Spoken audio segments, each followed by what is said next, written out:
Smash 64 has a lot of secrets that are very unknown to the public eye. Only the pros usually know these secrets, so I'm gonna share them with everyone. Alright, put on your cloaks and let's go. Mario Spike. Now you might be thinking to yourself, Mario doesn't have a spike in 64. Well, yes he does. First, you have to understand that using down B, you can increase your height by mashing. This is pretty well known. But if you increase your height and allow the opponent to be under you while doing Tornado, the final hit will actually spike. This is a pretty cool trick to do against people who aren't suspecting it, and it's true that Mario does have a spike in Smash 64, so there's some trivia. Luigi's double down B. Now Luigi's weird because his down B should only hit one time. The hitbox stays out the entire time, and it will not count the last hit as a second hit. But with some weird stuff going on, if Luigi touches the ground, it'll remove all his hitboxes, but the game will register that, oh, he needs hitboxes for his last attack, and it'll spawn his final last hit for the down B. I made a video about this years ago if you want to check it out, but yeah, Luigi loses his hitboxes if he touches the ground. So you want to do the opposite. You want to start the move, make the hitboxes come out, force Luigi to touch the ground, then prop Luigi back up into the air a little bit, and then he can do a second hit on his down B. It's really funny because as I was recording this video, Super Boom Fan goes ahead and uses this move in tournament, and he actually wins the tournament. So, oh, the color change. Yeah, okay. From Falcon. That could be. Oh, the double hit? I don't think I've ever seen that. I've never seen that before in my life. I don't know what's going on here. So this is what I'm talking about. Pros know these strats. A lot of people don't know about it. The pros know these strats. The invisible bomb glitch. Now this tech is very hard to do, and it's not really considered a normal tech like the others. This is more like a glitch, but it's a crazy strat to do if you could pull it off. So the way you have to set it up is you have to toss the bomb lightly so it sits on the floor, and you need to somehow pick up the bomb at the last few frames before it explodes, and as you pick it up it has to explode, but you cannot get hit. If you've successfully done it, you are now walking around with an invisible bomb. This tech is crazy because there's so many applications. If you're the enemy and you walk over to where the bomb was, you will get hurt. The bomb is infinite. There is no fuse time. The only time it'll defuse is if you leave it on the ground and it'll expire, or if you throw it hard enough and it'll break. Another quirk it has is if someone hits you while holding this bomb, it'll explode and then drop on the ground again for you to pick up. This one's pretty hard, but if you can pull this off, man, you are on a new level with Link.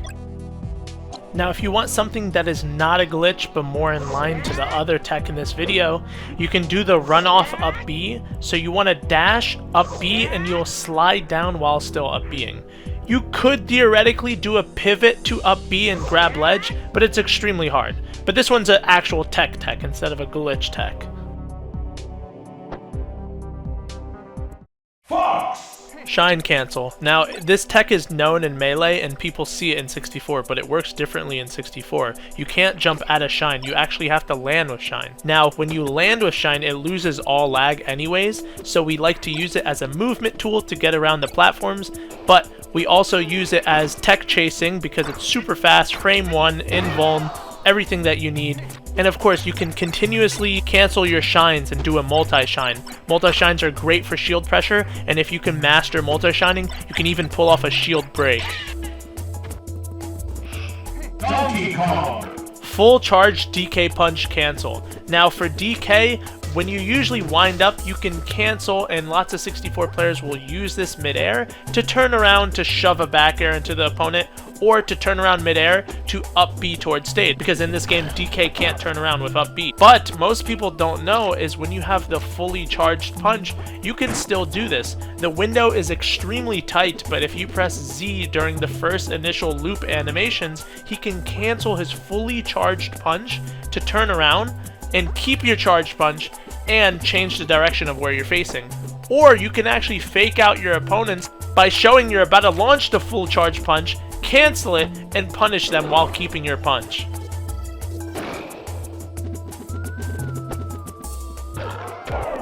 Yoshi! Yoshi is the only character in this game that has a parry on their shield. This parry is extremely deadly because it can make Yoshi become a demon on defense, but a demon on offense as well. Yoshi can parry Falcon punches. Yoshi can parry a nuke if you launch it at him. Yoshi can parry anything he wants because those 3 frames of invincibility will negate anything you throw at him. Little things like Yoshi's parry are something you need to practice and you need to implement in your gameplay if you're trying to become a god tier Yoshi. Oh. Dude, I hate that Yoshi has a parry. Who gave this effing dinosaur a parry? Kirby slide. Now for Kirby's grounded up B, he doesn't go horizontally very far. But Kirby's up B can be influenced by momentum. If you input a dash and immediately up B, Kirby will slide across the stage with the up B. This is a pretty cool party trick, and you can travel and tech chase against people using this. It's not something pros use often or if ever, but it is something cool you can whip out against your opponents and they won't expect it. The suck and slide. Pause on that name, pause. But when you use Kirby's inhale, either on the ground or in the air, you're pretty much stationary. But if you initiate a dash off of a platform and use inhale, you'll actually carry that momentum with you, and you can surprise enemies and take their ability. Or go for a risky edge guard, or make a stock trade. If you're a really high percent, you can do this and take their stock with your stock and even out the match. Jigglypuff! Teleport Sing. Now with Jigglypuff, there's a cool little trick you can do to catch your opponents off guard, and that is to teleport, then to sing. Now, a lot of people don't know how to teleport, but I'll make a quick little guide. You just have to run, and while in run state, press back on your stick and immediately jump squat or jump. In the jump squat animation, you must do the up B, and then it'll cancel your jump and Jigglypuff will slide with the momentum with the up B. You can use this to catch people and put them to sleep if you want, or to style on people. I don't recommend doing this on actual tournament matches, but it is something pretty cool to do in normal matches. Falling asleep is going to make this a one-sided fight. Pikachu! Pikachu's extended up B. When you use Pikachu's up B and you're still holding onto the stick, Pikachu actually loses his momentum. But the techniques that pros use for Pikachu is if you use the up B and let go of the stick after up B is over, no matter if it's the first zip or the zap, it'll give Pikachu more momentum to fly across the stage. If you're trying to get better at Pikachu, you need to learn this and you need to mix it up. So sometimes you go full momentum, sometimes you don't. Ness! Ness's ledge grab. Now with Ness, you can actually grab ledge while holding down B. The cool thing about this is you can low profile the ledge and be safe while still trying to grab ledge. Now the funny part is Kris Kringle actually did this in tournament recently while I'm recording this video again. You can also pressure on the ledge with PK Thunder. When Ness uses PK Thunder, he can throw out a hitbox, but he'll still grab ledge. So you can switch it up, either throwing out a hitbox or trying to low profile the ledge. They're both great options for grabbing the ledge. Captain Falcon! Falcon Dive Cancel. Now with Falcon Dive, when you land, there's a good amount of lag when you do land. But the thing is, if you use Falcon Dive on the ground and land on either the top plat or the side plat, he will no longer have any lag. It's as if you just landed like normal, and he can immediately do an action outside of Falcon Dive. This is extremely helpful because if you're stuck in shield and you want to do an out of shield option, you can go for up B and immediately have no lag. The reason this happens is because Falcon Dive has 64 frames of duration, but you land on the platforms before the duration can end, so it cancels the up B and you get a normal landing. Samus! Last but not least, Samus's charge shot cancel. Now this tech is insanely hard to do consistently. The way this tech works is you need to hit your shield button and let go of the shield button on the same exact frame. That is 1/60th of a second for you to pull off this tech. So it's insanely hard to do this consistently. Now the reason you'd want to do this is when you actually charge and you want to cancel your charge, it takes about 14 frames to drop the shield. 14 frames is the difference between punishing someone's approach or getting stuck in shield and getting hit by their attack. It's an extremely effective tool that Samus can do to fake out people, but also staying very, very active.